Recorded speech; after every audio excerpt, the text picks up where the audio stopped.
I think I've always been a writer. Pretty much that's how I've always expressed myself. So some people dance, some people sing, some people play sports. And so my thing was always writing. I used to keep journals and write poems all through primary school. So yeah, just kept doing that. And then eventually someone wanted to publish it.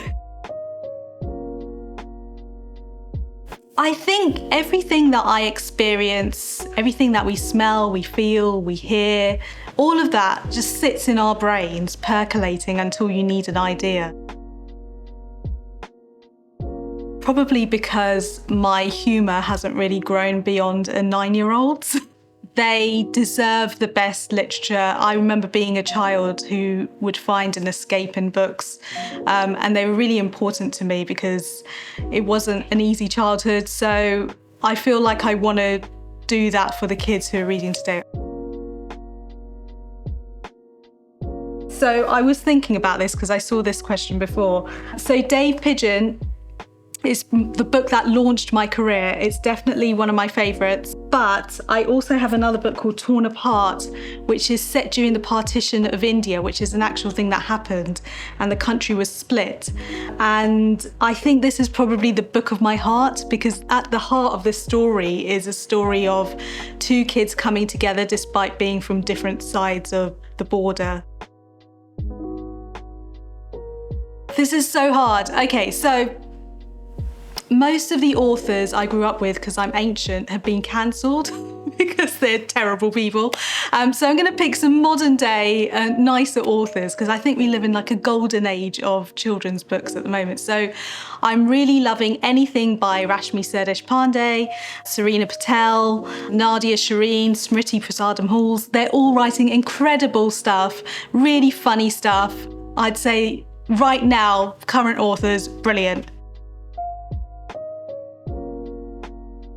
So what happens is when you write your book, it goes to a big fair. There are 2 big fairs in the country, in Bologna, I think, and one in Frankfurt. And the books are sold there to foreign publishers, which is great for me because I don't have to do anything, but I get more money.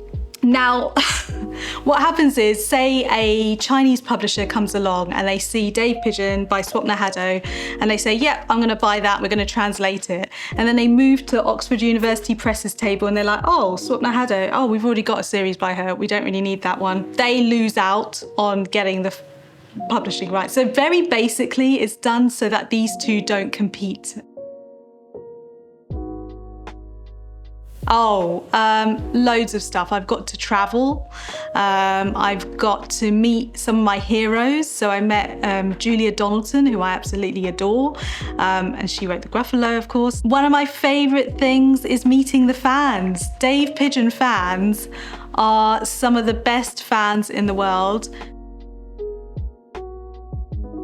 University was tricky because I loved being there, but I picked the wrong subject. I probably should have picked something else, but I did go and study medicine at university, and then at the end decided this isn't really for me, and then returned to the creative industries.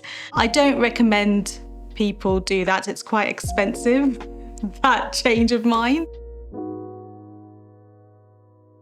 Oh, thanks for having me. It was pretty painless.